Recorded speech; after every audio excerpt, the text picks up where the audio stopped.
यतिखेर हाम्रो बीचमा युवा श्रमदाता जोश जागरले भरिएका पूर्व लाउरे हाम्रो साजन किरान्ती चामलिङ यतिखेर हाम्रो बीचमा हुनुहुन्छ। उहाँ पनि दरबार स्क्वायर गोर्खामा भेटिनु भएको छ। साजनजी नमस्ते। नमस्कार नमस्कार हजुर। तपाईँ गोर्खामा भेटिनु भयो, किन आइपुग्नु भयो तपाईँ? यहाँ चाहिँ विशेष अब हर्क साम्पाङको चाहिँ यहाँनिर श्रमको चाहिँ सञ्चालन हुन गइरहेको छ भोलि। विशेष त त्यसको लागि पनि हो। अनि यो गोर्खामा चाहिँ घुम्नको लागि पनि आएको हो। अब म चाहिँ फर्स्ट टाइम आएको यहाँनिर चाहिँ। अब यहाँ चाहिँ पृथ्वीनारायण शाह जन्मिएको ठाउँ र यो दरबार भएको ठाउँ भएको कारणले गर्दा हो। अब यस्तै हो सर। गोर्खा कस्तो लाग्यो तपाईँलाई? गोर्खा एकदम राम्रो लाग्यो। यहाँ चाहिँ हराबराउ, यो मन्दिर पनि उच्च ठाउँमा रहेछ। अब यो यहाँ चाहिँ अलिकति प्रचार प्रसारको कारणले गर्दा अलिक कमै मात्रामा भएको कारणले गर्दाखेरि अलिक पर्यटनहरू चाहिँ विदेशी पर्यटक त देखिएन हजुर। यहाँ चाहिँ एकदम हामी चाहिँ नेपाली पर्यटकहरू स्वदेशी पर्यटक मात्रै देखियो।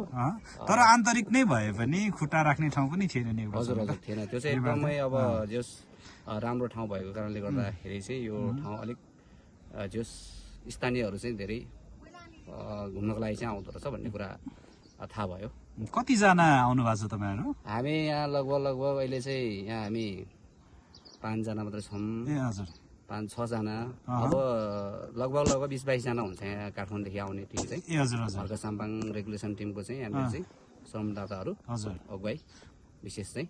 भनेपछि कति दिन तपाईँहरूले गोर्खामा श्रमदान गर्नुहुनेछ?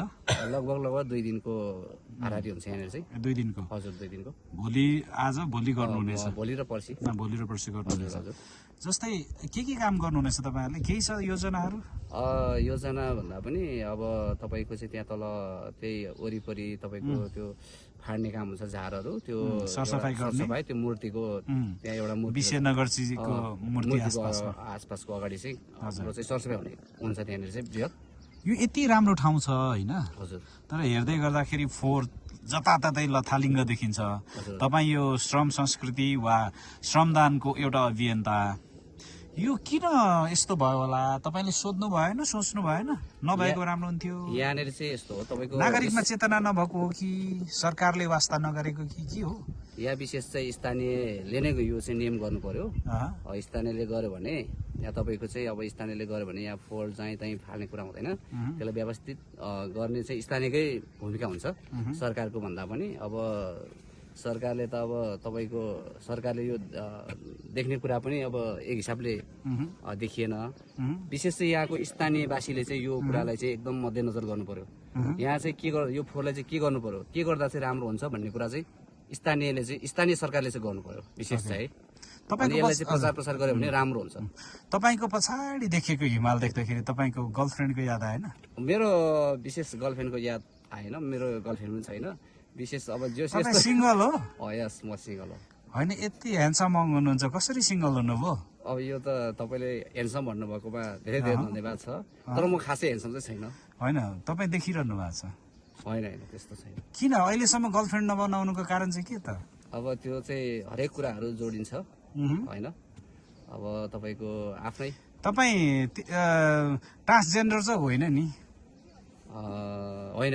ए भन्नुहोस्, स्टेट हो नि तपाईँ? स्टेट हो। ए तपाईँ पुरुष नै हो नि मैले भन्नु खोजेको? ए हामीले सम्मान गर्दै गर्दाखेरि जसरी तपाईँ पुरुषै हो नि होइन? होइन, पुरुष हुँदा हुँदै पनि तपाईँ यत्रो यङ एजमा गर्लफ्रेन्ड छैन, विवाह गरेको छैन भन्दा त के को कमी हो त तपाईँलाई? त्यस्तो कमी पनि छैन होइन। अब विशेष त यस्तो हुन्छ तपाईँको चाहिँ अब नेपाली सबभन्दा पहिला कुरो चाहिँ आफ्नो खुट्टामा उड्नु सिक्नुपर्छ। अनि त्यसपछि चाहिँ अनि त्यो कुरालाई अगाडि बढाउनु। तपाईँ आफ्नै खुट्टामा उभिरहनु भएको छ? कसको खुट्टामा उभिनुहुन्छ भने? त्यो त देखिरहेको हुन्छ। तर अझै त्यसमा हरेक कुराहरू लुकेको हुन्छ। बिहे गरेपछि धेरै कुराहरू टाउकोमा चाहिँ आफ्नो टाउकोमा धेरै कुराहरू आउन सक्छ, त्यसमा आउँछ। त्यो कुरालाई चाहिँ अब विचार गर्नुपर्छ। हरेक कुराहरू जोडिएर आउँछ क्या त्यसमा चाहिँ। तपाईँले बोकिरहेको नेता हर्क साम्पाङ, हजुर, जसलाई तपाईँ प्रधानमन्त्री भएको देख्न चाहनुहुन्छ? हजुर, म प्रधानमन्त्री भएको। उहाँ प्रधानमन्त्री हुनुभयो भने तपाईँलाई के दिनुहुन्छ होला? उहाँले के अपेक्षा छ? अब विशेष त बेरोजगारी युवाहरूलाई अब उहाँले विशेष त रोजगार उपलब्ध गराउनुहुन्छ। हरेक कुराहरू चाहिँ उहाँले अगाडि बढाउनु। तर उहाँले त सित्तैमा श्रमदान गराउनुहुन्छ भन्छ। होइन यो सित्तैमा श्रमदान चाहिँ गराएको होइन, विशेष अब मान्छेले श्रम पनि चाहिन्छ, हेल्दी हुनको लागि हरेक कुराहरू जोडिएको हुन्छ होइन। अब अर्काको देशमा जाँदाखेरि पनि श्रमै गर्नुपर्छ, त्यो श्रम गरेको अनुसार चाहिँ पारिश्रमिक पाउँछ। अब आफ्नो देशको लागि चाहिँ गर्दाखेरि एक दिनको लागि गर्दा केही पनि हुँदैन, एउटा चाहिँ श्रम देशलाई बचाऊ भन्ने जस्तै हुन्छ यो चाहिँ है। हर्क साम्पाङलाई विरोध गर्छ नि त तपाईँहरू जस्तै युवाहरूले।